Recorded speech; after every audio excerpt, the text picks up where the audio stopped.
اور سندھ گورنمنٹ جو ہے اس کا ٹیکل کرنے کا چیزوں کو اپنا طریقہ ہے.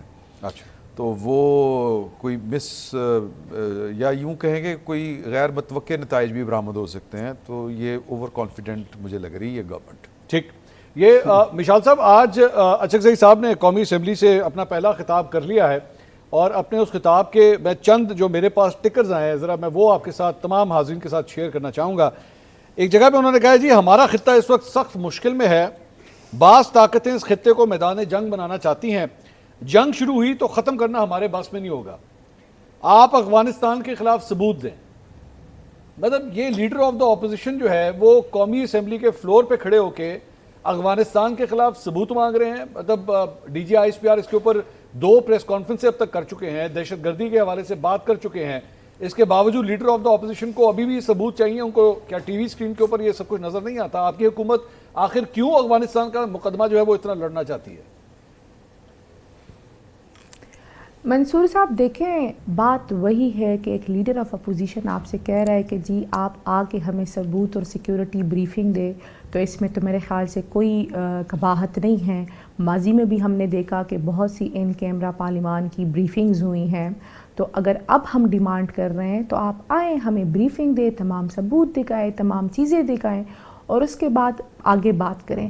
دیکھیں, اگر آپ ان کیٹ فائٹنگ سے نکل کے براڈر اسپیکٹ پہ دیکھیں تو یہ بات بالکل سچ ہے کہ اس ٹائم جیو اسٹریٹجکلی چیزیں بدل رہی ہیں, عالمی صورتحال بدل رہی ہیں, اور ون وے اور ایدر ہمیں اس کا خمیازہ بھگتنا پڑے گا. تو آپ کیوں چاہتے ہیں کہ ہم میدان جنگ بنیں؟ ہم جب آپ سے کہہ رہے ہیں کہ آئے, یا آپ ہمیں اپنے ساتھ بٹھائیں, یا ہم آپ کو سمجھا لیں گے, یا آپ ہمیں سمجھا لیں گے. 40-50 سال افغان پالیسی پہ بات کرتے ہیں, اس کے پازیٹیو دیکھتے ہیں, اس کے نیگیٹو دیکھتے ہیں, اس کے نیگیٹو سے میرا ایک سوال, میں پریزیوم کر رہا ہوں کہ آپ نے وہ پریس کانفرنس دیکھی ہے نا, آپ نے D G I S P R کی پریس کانفرنس دیکھی ہے؟ جی جی دونوں دیکھی ہیں آپ نے؟ جی میں نے اس کی کچھ کلپس دیکھے ہیں. آپ نے پوری پریس کانفرنس نہیں دیکھی؟ نہیں, میں نے پوری نہیں دیکھی, لیکن میں نے ان کی کچھ کلپس دیکھی. اچھا چلیں, اگر آپ نے وہ کلپس دیکھے, آپ ان کلپس کو دیکھ کے مطمئن نہیں ہوئی ہیں کہ افغانستان سے دہشت گردی ہو رہی ہے, ایسا ہی ہے؟ ڈیفینیٹلی میں سمجھتی ہوں کہ یہ صورتحال کو نمٹنے کا طریقہ کار نہیں ہے. میں سوال دوبارہ سوال ریپیٹ کر ہر چیز کو وشال صاحب, میں دوبارہ, آپ D G I S P R کی پریس کانفرنس کو دیکھ کے ابھی تک کنونس نہیں ہوئی ہیں کہ افغانستان سے دہشت گردی ہو رہی ہے, ایسا ہی ہے؟ ہاں یا نہ بس کر دیں, دیٹس اٹ, میں اور کچھ نہیں پوچھ رہا. دیکھیں, میں نے آپ کو اس سے زیادہ بولڈ الفاظ میں بتایا کہ ڈیفینیٹلی ہم چاہتے ہیں کہ ہمیں سیکیورٹی بریفنگ دی جائے. چلیں یہ کروا لیتے ہیں, یہ ابھی کروا لیتے ہیں. اختیار ولی صاحب ہمارے ساتھ موجود ہیں, ان سے اختیار صاحب آپ بریفنگ کا انتظام کریں. جناب آپ بریفنگ کا انتظام کریں, ان کو بتائیں. اور بلکہ مشال صاحبہ اگر میری بات پہ اعتراض ہو تو بول دیجیے گا, میرا خیال میں تو اس کو آن کیمرہ دکھائیں کہ پی ٹی آئی کے لوگ جو ہیں یوں کر کے صوبائی گورنمنٹ جو ہے ان کے نمائندے بیٹھے ہوئے ہیں اور ان کو بریفنگ دی جا رہی ہے, تاکہ لوگ بھی دیکھیں, وہ ثبوت لوگوں کو بھی, پبلک بھی دیکھے اور یہ لوگ بھی دیکھیں. اور اس سے یہ تو بہت ہی اچھی بات ہوگی. جی اختیار صاحب بتائیے, آپ کا تعلق بھی خیبر پختونخوا سے, بتائیے. یار D G I S P R کی پریس کانفرنس تو میں آپ کو شور شاٹ کہتا ہوں, 100% شور شاٹ آپ کو بتا رہا ہوں کہ مشال بی بی نے ضرور دیکھی ہوگی. ایک طرف انہوں نے پاپ کارن رکھے ہوں گے, دوسری طرف پیپسی رکھا ہوگا, یا پھر یہ جانماز پر بیٹھ کے تسبیح ہاتھ میں لے کے پھیر رہی ہوں گی, یا پھر کمبل اوڑھ کے اختیار ولی صاحب کو کسی فلم کا پروڈیوسر ہونا چاہیے تھا. ضرور دیکھی ہوگی, ضرور دیکھی ہوگی. دیکھیں, میں پریس کانفرنس کے ٹوٹے دیکھے, یہ تو اختیار ولی صاحب میری اتنی ہمت ہے کہ سامنے سے بات کر سکوں. مجھے پتا ہے نا کہ آپ نے دیکھی ہے, یہ پوری دنیا کو معلوم ہے کہ آپ نے دیکھی ہے, لیکن جانے نہ جانے گل ہی نہ جانے باغ تو سارا جانے ہے. اگر اس کا مطلب ہے اختیار صاحب نے تو دیکھی ہے, کیونکہ D G I S P R نے یہ بھی کہا تھا. میں آپ کو ایک بات بتاؤں, اختیار ولی صاحب کی تو جب ساری باتیں میں سن رہی ہوں تو اختیار ولی صاحب جیسے کبھی گھبرائے ہوئے ہوتے, کبھی پریشان ہوتے, ہم ان سے ایک سوال کہتے, یہ پہ دوسرا جواب دیتے, مزہ نہیں آ رہا ان کی باتوں سے. یہ آپ کو مزہ نہ لینا, آپ معلومات لے لیں, جو خبر ہے وہ لے لیں, مزے چھوڑ دیں. میں بتاتا ہوں آپ کو, D G I S P R کی D G I S P R کی جو پریس کانفرنس ہے وہ بالکل کلیئر کٹ ہے, اور ان کی پریس کانفرنس اگر نہ بھی ہو تو خیبر پختونخوا میں جو بندہ گنڈیری بیچتا ہے, جو پکوڑے سموسے بیچتا ہے, جو درزی کا کام کرتا ہے, جو سبزی بیچتا ہے, جو دہقان ہے, جو مزدور ہے, جو کارخانے دار ہے, جو دکاندار ہے, سب کو معلوم ہے. اسکول کے بچوں کو بھی معلوم ہے کہ حالات کیا ہیں. اپنی پارٹی خیبر پختونخوا کی پارٹی ملٹری آپریشنز کے خلاف کیوں ہے اختیار ولی صاحب؟ اگر نہیں آپ کے معلوم لیڈر آف اپوزیشن نے دستخط کیوں کیے پھر امن جرگے پہ؟ آپ کی اپنی پارٹی خلاف ہے سر, کیا باتیں کر رہے ہیں آپ دیکھیں, یہ نہیں, یہ کراس شو مت کریں نا, اپنی باری پہ بات کر لیں. میں آپ کو بتا دیتا ہوں, آپ ویسے گڑبڑ نہ کریں چیزوں کو. آپ کو ویسے لگتا ہے کہ آپ ہی ٹھیک بولتی ہیں, باقی ساری دنیا غلط ہے, ایسا نہیں ہے. باقی دنیا آپ سے زیادہ عقل مند ہے, لیکن آپ کو موقع ذرا جلدی مل گیا اور اچھا مل گیا. آپ کو عدالت میں جو ہے اپنی نصیب کی بات ہے, اختیار ولی صاحب ماں باپ کی دعائیں بھی ہوتی ہیں. ٹھیک ہے, ٹھیک ہے یار. آپ نے لاسٹ ٹائم بھی, آپ دونوں میری بات سنیں, میری بات سنیں, آپ دونوں سے میری ریکویسٹ ہے, آپ دونوں سے ریکویسٹ. اختیار صاحب ایک منٹ, اختیار صاحب ایک منٹ سنیں, اختیار صاحب سنیے. آپ لوگوں نے لاسٹ ٹائم بھی نا بڑے پرسنل قسم کے اٹیکس کر دیے تھے, وہ بھی باتیں بہت زیادہ وائرل ہو گئی تھی. پلیز دھیان سے, میں نے کبھی بھی نہیں کیا. منصور علی خان صاحب تھوڑا ریکارڈ بتا دیں. آپ نے وشال صاحبہ, آپ نے ایک منٹ دونوں سن لیں. وشال صاحبہ آپ نے لاسٹ ٹائم کلیم کیا کہ آپ یونین کی, آپ یونیورسٹی کی یونین کی پریزیڈنٹ تھی. اختیار صاحب نے کہا جی وہاں پہ یونین ہی نہیں ہے. وہ معاملہ ابھی تک چل رہا ہے سوشل میڈیا کے اوپر, میں دیکھ رہا ہوں ہمارے اس پروگرام کا کلپ جو ہے. اختیار ولی صاحب کو اگر میں اپنی یونیورسٹی کا نوٹیفیکیشن اور سرٹیفکیٹ دے دوں تو کیا پھر یہ اپنے پوزیشن سے ریزائن کریں؟ آپ مجھے اس پروگرام کے بعد دے دیں. ہم ایک منٹ اختیار صاحب, ایک منٹ سر, آپ وشال صاحبہ اس پروگرام کے بعد آپ مجھے واٹس ایپ کریں. میں پروگرام میں ابھی چلاؤں گا کہ آپ وہاں کی یونین کی پریزیڈنٹ تھی, بات ہی ختم ہو جائے گی. میں آپ کو بھی بھجوا دیتی ہوں. اپنی کلاس فیلوز ہیں اور کچھ ان کی جو سینئرز تھی انہوں نے بھی مجھے کانٹیکٹ کیا ہے. میں ان کا بھی آپ کو نمبر دے دیتا ہوں, آپ ان سے بھی رابطہ کر لیجئے, جنہوں نے کہا کہ there is no union. یہ خود ساختہ کسی یونین کی جو ہے, یہ صدر بدر رہی ہوگی. چلے پلیز بھجوا دیں اختیار ولی صاحب. آگے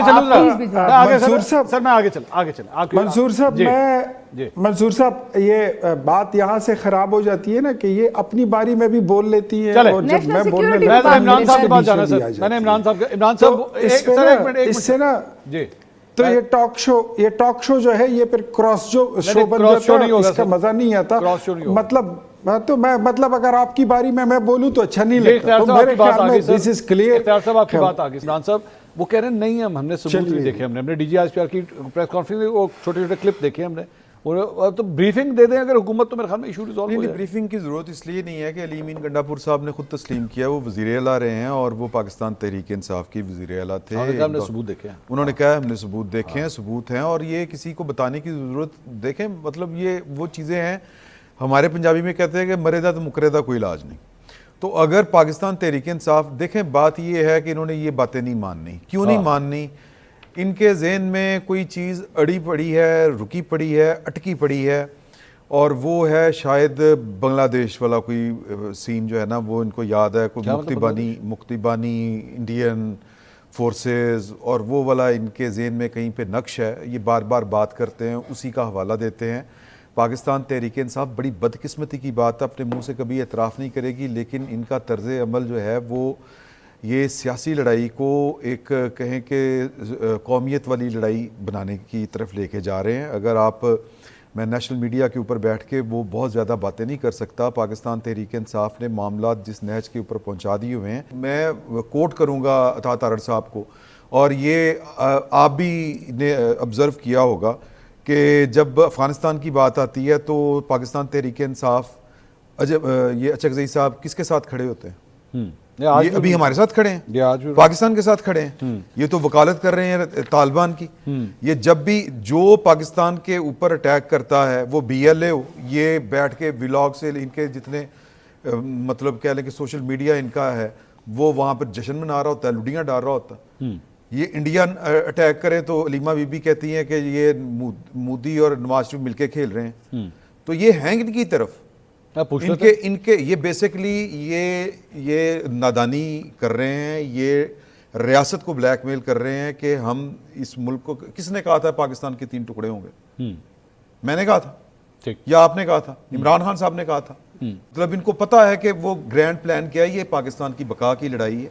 اس میں یہ جو اچکزئی صاحب باتیں کر رہے ہیں, ٹھیک باتیں کر رہے ہیں کہ اگر انٹرنیشنل پلیئرز نے فیصلہ کچھ کر لیا تو پھر حالات تھوڑے سے گڑبڑ ہو جائیں گے, ٹھیک ہے مان لی بات, لیکن یہ خود کس طرف جا کے کھڑے ہو رہے ہیں. میں پوچھوں وشال صاحبہ, یہ بڑے سنگین الزامات ہیں جی جو لگائے جا رہے ہیں, آپ کیا اس پہ کہیں گی؟ دیکھیے جی منصور صاحب پہ سب سے پہلے پاکستان ہے, ہم نے بارہا یہ بات کی ہے, لیکن ہم صرف امن کی وکالت کر رہے ہیں. یہ عمل کے ذریعے بھی ہونی چاہیے نا, ہم خالی اس خطے کی امن کی یہ ڈائلاگ وکالت کر رہے ہیں, ہم بازی سے اپنے تھوڑی ہوتے ہیں ملک کام. کے امن کی وکالت کر رہے ہیں. اور ہم انہوں نے ایک بات کی کہ جی میں نے تو یہ سٹیٹمنٹ کبھی بھی نہیں سنی, خان صاحب نے ہمیشہ پاکستان کی بات کی ہے, واحد لیڈر ہے جو اس ٹائم بھی پاکستان کے اندر ہے, ہر طرح کی ان کو آفرز ہوئی لیکن پاکستان سے باہر جانے کے تیار نہیں ہے. وہ کہتے ہیں میرا جینا مرنا اسی ملک میں ہے, ہم بھی ہمارا جینا بھی مرنا بھی اسی ملک میں ہے. ہم آپ کو ایک بات کر رہے ہیں کہ جی سیکیورٹی بریفنگ دیں. میں نے دیکھے آپ کے پروگرام میں کبھی بھی پرسنل اٹیک نہیں کیا, آپ ریکارڈ نکال کے دیکھ لیں. اگر سیریس بات ہوتی ہے تو اس کو سیریس طریقے سے جواب دیا جائے. جب بھی آپ نیشنل سیکیورٹی کی بات کریں گے, جب بھی آپ سیکیورٹی بریفنگ کی بات کریں گے, اختیار ولی صاحب بات کو کہیں اور لے کے چلے جائیں گے. ہم آپ سے کہہ رہے ہیں کہ نیشنل سیکیورٹی کی میٹنگ بلائے, پارلیمان کی میٹنگ بلائے, ان کو بریفنگ دے. ہم آپ سے کہہ رہے ہیں کہ جی آپ کچھ دیر پا پالیسی بنائے جس میں ہمارے لوگوں کا کم سے کم نقصان ہو. عطا تارڑ صاحب اس حلقے کو ریپرزینٹ نہیں کرتے, عطا تارڑ صاحب خیبر پختونخوا کو ریپرزینٹ نہیں کرتے. خیبر پختونخوا کے لوگوں نے ہمیں ووٹ دیا ہے, ہم ان کو جواب دیں. آج کی بات میں آپ کو بتا دوں منصور صاحب, آج جب تیرا میں آپریشن لانچ کروا دیا گیا ہے, جب صوبائی حکومت کو آن بورڈ نہیں کیا گیا ہے, لوگوں کو نکالا گیا ہے, آئی ٹی پی کیمپس نہیں ہیں, لوگ در بدر ہیں, ہماری مائیں بہنیں کھلے آسمان تلے نیچے بیٹھی ہوئی ہے, تو ہم ان کے پرسان حال نہیں ہوں گے تو کون ہوگا؟ ہمیں پتہ ہے تکلیف کا, ہمیں پتہ ہے ہمیں پتہ ہے مصیبتیں صحیح ہے خیبر پختونخوا کی عوام میں, تو ہم آپ سے صرف کہہ رہے ہیں کہ آپ ہمیں اپنے ساتھ بٹائیں. وشال صاحبہ آج آپ جب باہر آنی تھی سینٹ سے تو اس کے بعد آپ کی کوئی طویل ایک گفتگو ہوئی اسحاق ڈار صاحب سے, تو کوئی بات چیت ہوئی, کوئی ایسے کوئی بریک تھرو یا کوئی ان کی طرف سے کوئی آفر؟ نہیں, میری ان سے باہر آتے ہوئے بالکل بات ہوئی, اور میں نے ان کو دو باتوں پہ بات کی. ایک میں نے ان کو, چونکہ کل ٹیوزڈے کا دن ہے, پھر سے خان صاحب سے ملاقات نہیں کرائی جائے گی, تو میں نے ان کو بتایا کہ یہ دور جو ہے نا بدلتے میں دیر نہیں لگتی, تو آپ جو ہے نا حکومت ہے, یا تو آپ یہ کہیں کہ ہمارے اختیار میں نہیں ہے, اور اگر آپ کہتے ہیں کہ نہیں ہمارے اختیار میں ہے تو ملاقات کرا دیں. ٹھیک ہے, اور یہ بات میں نے کی, اور میں نے بی بی صاحبہ کے حوالے سے کی ہے کیونکہ وہ ایک خاتون ہے اور ان کی ساری چیزیں رکی ہوئی ہے اس ٹائم. میں اختیار صاحب سے پوچھتا ہوں, اختیار صاحب یہ آپ سر یہ دیکھیں خان صاحب کی فیملی جو ہے, میں ویسے ایک کمپیریزن کر رہا تھا کہ ابھی یہ ویکینڈ کے اوپر جو ہے وہ شریف خاندان کے اندر ایک بڑی خوشی کی خبر آئی. ان کے مریم نواز صاحبہ کے صاحبزادے کی شادی تھی, پوری فیملی اکٹھی تھی, بڑی اچھی تصویریں آئیں وہاں پہ, سارا شریف فیملی جو ہے وہ ایک خوشیوں کا سما منا رہی تھی. تو سر وہیں پہ دوسری جگہ ایک اور لیڈر ہے, اس کی فیملی ہے, وہ ملنا چاہتی ہے, بہنیں در بدر ہو رہی ہیں, بھائی کے ساتھ یہ ساری صورتحال ہے. اچھے مناظر نہیں لگتے جب یہ دونوں کمپیریٹیو انالیسس جب کیے جاتے ہیں, اچھے نہیں لگتے. کم از کم گڈ ول جیسچر کے اندر ہی سر مشال صاحبہ جو ہیں, جس طرح اسحاق ڈار صاحب سے انہوں نے بات کی ہے, آپ لوگ بھی اس پلی کو جو ہے ذرا تھوڑا سا اس پہ نظر ثانی کر لیں. جی ضرور کریں گے, بالکل ٹھیک ہے, آپ کی تجویز اچھی تجویز ہے, لیکن میں ایک بات بتانا پسند کروں گا کہ جو مشال بی بی نے کہا کہ عطا تارڑ جو ہے تو وہ خیبر پختونخوا کا ریپریزنٹیٹیو نہیں ہے, تو کیا عمران خان جو ہے وہ خیبر پختونخوا کا ریپریزنٹیٹیو ہے؟ کیا عمران خان جو ہے تو وہ پشتون ہے؟ کیا اس کا تعلق خیبر پختونخوا سے ہے؟ وہ بھی تو پنجاب کا ہے. تو آپ اس طرح بات مت کریں کہ فلانے کے پاس یہ رائٹ نہیں, یہ آپ کے پاس رائٹ ہی نہیں ہے کہ آپ ڈیسائیڈ کریں کہ اس کے پاس رائٹ ہے یہ نہیں ہے.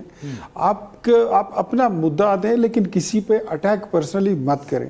منصور صاحب جو آپ نے بات کی, ملاقات کی, تو میں آپ کو اتنا کہوں گا کہ 2024 کے الیکشن کے بعد یہ ملاقاتیں آنا جانا یہ بڑی نارمل چیزیں تھی, بہنوں کی بھی ہو جاتی تھی, وکیلوں کی بھی ہو جاتی تھی, ذاتی بھی ہو جاتی تھی, سب کچھ ہو رہا تھا.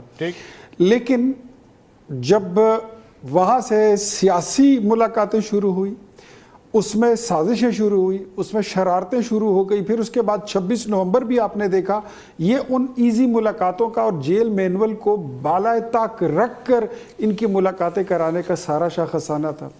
عدالت کا فیصلہ یہ ہے کہ سیاسی قیدی جن کو یہ سزا سنائی جا چکی ہے ان کے پاس کوئی پولیٹیکل ملاقات کرنے کا کوئی اختیار نہیں ہے. لیکن میں پھر بھی کہتا ہوں کہ اتنی چیزوں میں نرمی رکھنی چاہیے کہ تھوڑی سی جگہ ہو.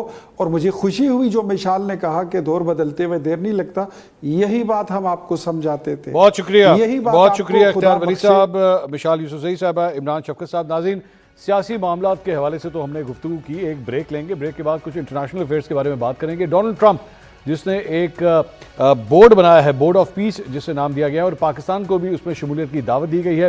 کتنا دیرپا ہو سکتا ہے, کتنا اثر و رسوخ ہو سکتا ہے اس کا, کیا پاکستان اس میں شامل ہوگا یا نہیں ہوگا؟ مشاہد حسین سید صاحب سینئر سیاستدان اور تجزیہ کار ہمارے ساتھ موجود ہوں گے, ان سے اس کے اوپر گفتگو کریں گے ایک بریک کے بعد.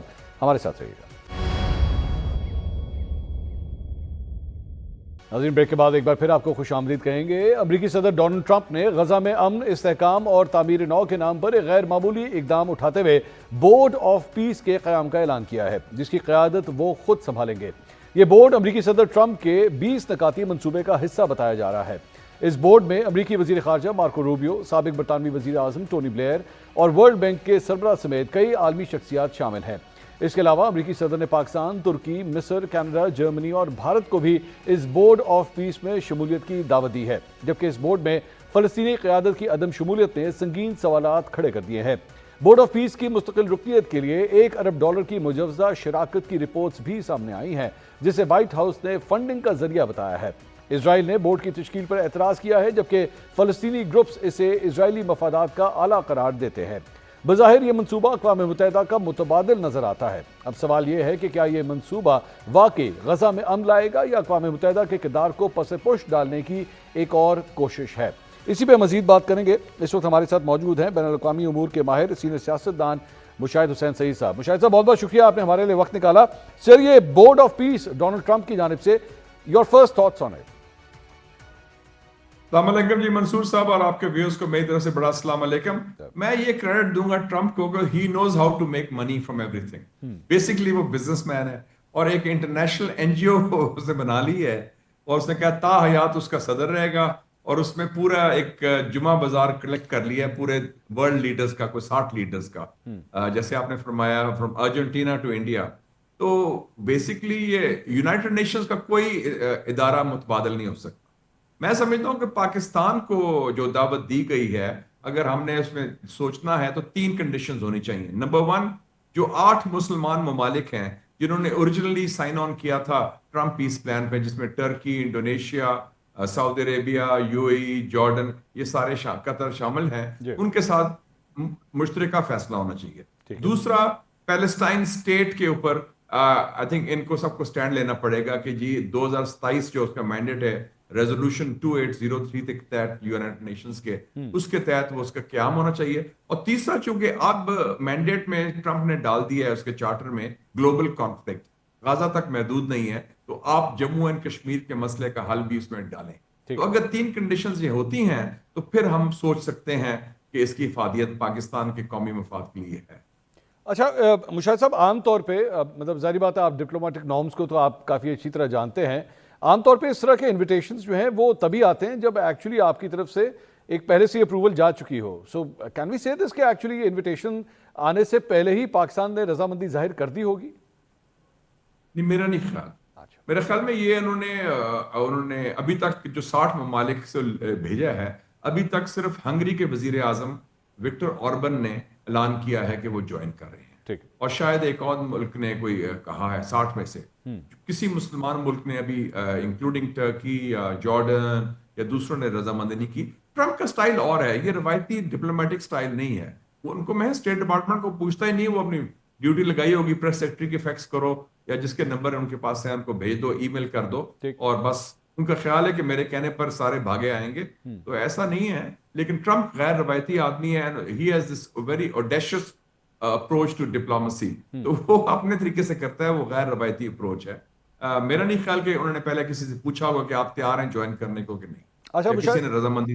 مشاہد صاحب, ایک اور جو ڈیولپمنٹ ہے ساری چیز کے اندر, آبویسلی ڈونلڈ ٹرمپ نے خود ہی یہ بورڈ بنایا, خود ہی اس کی یہ سربراہی بھی کر رہے ہیں, لیکن ڈونلڈ ٹرمپ کے اگر پچھلے آپ مطلب 2-2.5 مہینے اگر آپ دیکھیں تو ہمیں ایک بڑا اگریسو ڈونلڈ ٹرمپ جو ہے وہ نظر آ رہے ہیں. وینیزویلا کے اندر جو کچھ ہوا, ایران جو کچھ ہم دیکھ رہے ہیں, اور مطلب جو بھی ان کے پلان, گرین لینڈ کو لے کے جس طرح کے ان کے پلانز بن رہے ہیں, کیا پاکستان کو کچھ سوچنے کی ضرورت ہے یا مجبوری ہے, یا ہمیں کر دینا چاہیے that we have to join this board؟ نہیں جی, ہماری کوئی مجبوری نہیں. We are a sovereign country, we can take a decision. اگر جب امریکہ نے حملہ کیا تھا پچھلے سال اور اسرائیل نے ایران پر, ہم اس وقت ایران کے ساتھ کھڑے تھے. جب امریکہ اور اسرائیل اکٹھے کر رہے تھے مغرب ممالک کے ساتھ جینوسائیڈ فلسطین کے ساتھ, ہم فلسطین کے ساتھ کھڑے تھے. تو ہم اپنے ساورن ڈیسیژنز لے سکتے ہیں, ہماری کوئی مجبوری نہیں. ہمیں سوچ سمجھ کے فیصلے کرنے ہوں گے. لیکن میں سمجھتا ہوں کہ باقی چیزیں قطع نظر میں آپ سے اتفاق کرتا ہوں کہ بڑی اگریسو اپروچ ہے. ایک انہوں نے وائلیشن کی ہے وینیزویلا میں بھی, جو انہوں نے پریزیڈنٹ کو کڈنیپ کیا, پھر ایران کے خلاف ڈی اسٹیبلائزیشن کا آپریشن CIA اور موساد کرا رہے ہیں, اور وہ فیل ہو گیا ہے اللہ کے فضل سے. لیکن یہ جو جہاں تک جنوبی ایشیا کا تعلق ہے ویزاوی پاکستان اینڈ انڈیا, ٹرمپ کا رویہ پاکستان کی طرف نسبتاً مثبت ہے اور بنسبت کے اس کے پیش رو کے. تو that is positive for Pakistan interest in the limited context of South Asia vis a vis India, جو اچھی بات ہے. اور وہ میں سمجھتا ہوں وہ مثبت ہے. مشاہد صاحب, اس سارے معاملے کے اندر اس کو ایز اے ریپلیسمنٹ بھی کہا جا رہا ہے اقوام متحدہ کی. ڈو یو تھنک یہ فار فیش انالیسز ہے, یا ایکچولی گراؤنڈ ریالٹی کے اندر بھی آپ کو نظر آتا ہے کہ واقعی یہ بورڈ جو ہے وہ زیادہ طاقتور ہو سکتا ہے؟ Not at all. I don't agree with it کہ it can be alternative to the United Nations. اس کا متبادل کوئی نہیں ہو سکتا. وہ ایک پائیدار ادارہ ہے. ٹرمپ دیکھیں 3 سال کے لیے پریزیڈنٹ ہے. ٹھیک ہے, 3 سال کے بعد وہ خود پریزیڈنٹ رہنا چاہتے, تا حیات وہ اور بات ہے. اس سے وہ پیسہ بنانا چاہتا ہے تاکہ وہ پرماننٹلی اس کا ایک رول رہو اور وہ کرے. یہ متبادل UN کا کبھی نہیں ہو سکتا, اور یہ ایک بزنس وینچر بھی ہے. اس پارٹ آف بزنس ڈپلومیسی کہہ لیں ٹرمپ کی, اور وہ ایک بڑی انوویٹو طریقے سے کر رہے ہیں. جو یونائٹڈ نیشنز کا رول ہے اس سے پلان نہیں ہو سکتا. اس میں چائنا بھی ہیں, رشیا بھی ہیں, ورلڈ پاس بھی ہیں, 193 ممالک ہیں. تو یہ, لیکن یہ اس کا اپنا سٹائل ہے غیر روایتی ڈپلومیسی کا. تو ہم تو چاہتے ہیں کہ فلسطینی عوام کو ریلیف ملے اور فلسطین کی ریاست قائم ہو, جو ہمارا کور انٹرسٹ ہے, اور جو باقی میرے خیال میں ممالک کا بھی ہونا چاہیے, جو عرب ممالک یا مسلمان ممالک. آپ کو مشاہد صاحب کسی قسم کے کوئی ڈاؤٹس لگتے ہیں کہ ایکچولی پاکستان اس بورڈ میں شامل نہیں ہوگا؟ کیونکہ اگر میں ہسٹری اٹھا کے دیکھوں, میرے خیال میں مجھے تو اس وقت ڈونلڈ ٹرمپ کے درمیان اور موجودہ پاکستانی جو سیٹ اپ ہے اس کے درمیان کوئی فرکشن پوائنٹ فی الحال نظر نہیں آ رہا. I mean we were the first ones to actually nominate him for the Nobel Prize. وہ ان کو اپنا تو نہیں ملا, لیکن انہوں نے چلے کسی کا لے لیا ہے اب. تو مجھے ہمیں کوئی فرکشن پوائنٹ تو فی الحال نظر نہیں آ رہا. تو ڈو یو تھنک کہ یہاں پہ بھی کسی قسم کا کوئی فرکشن پوائنٹ نظر آئے گا؟ مجھے تو ایک یہ فیلنگ آتی ہے کہ یہ ایک آٹومیٹک ہاں ہے. مجھے ابھی تک تو آپ کی بات صحیح ہے, فرکشن پوائنٹ نظر نہیں آیا, لیکن ہمارے جو کور انٹرسٹ ہے ہم نے اس کو دیکھنا ہوگا. فلسطین ایشو ایک بڑا حساس ایشو ہے, اور یہ ایشو پیلسٹائن کا ایشو, کشمیر کا ایشو پاکستانی عوام کے DNA کا ایشو ہے. اس میں ہم کیسی کوئی بات نہیں کر سکتے جو ڈیویشن ہو ہماری اسٹیٹڈ پوزیشن جو قائد اعظم کے وقت سے آ رہی ہے فلسطین کے اوپر خاص طور پہ. تو اس لیے میں کہہ رہا ہوں کہ جو باقی ممالک ہیں مسلمان جنہوں نے سائڈ لیا تھا فلسطین کا, جو 7 ادر ممالک ہیں, ترکی, انڈونیشیا, سعودی عربیہ, UAE وغیرہ, ان سے ہمارا ایک مشترکہ موقف ہونا چاہیے. پھر سٹینڈ لیں اور فلسطینی ریاست اور مسئلہ کشمیر کو شامل کریں, تو پھر اس کو ہم کنسیڈر کر سکتے ہیں, تاکہ ہمارے مفادات کا بھی تحفظ ہو اور ہمارے مقاصد جو ہیں اس کو بھی آگے ہم لے کے چل سکیں اس بورڈ آف پیس کے ذریعے. صرف بیٹھنے کا فائدہ ہے کہ ہم فوٹو آپ کے لیے تو نہیں جا رہے نا ادھر. It is about our national interests. بالکل ٹھیک ہے, بالکل ٹھیک ہے. مشاہد حسن سید صاحب بہت بہت شکریہ گفتگو کرنے کے لیے. ناظرین, مشاہد صاحب کی گفتگو آپ نے سنی. پاکستان بورڈ آف پیس کا حصہ بنے گا یا نہیں, میرے خیال میں آئندہ آنے والے چند دنوں کے اندر اس کا فیصلہ بھی سامنے آ جائے گا. پروگرام سے اب تک اتنا ہی. کل آپ سے دوبارہ ملاقات ہوگی. اللہ حافظ.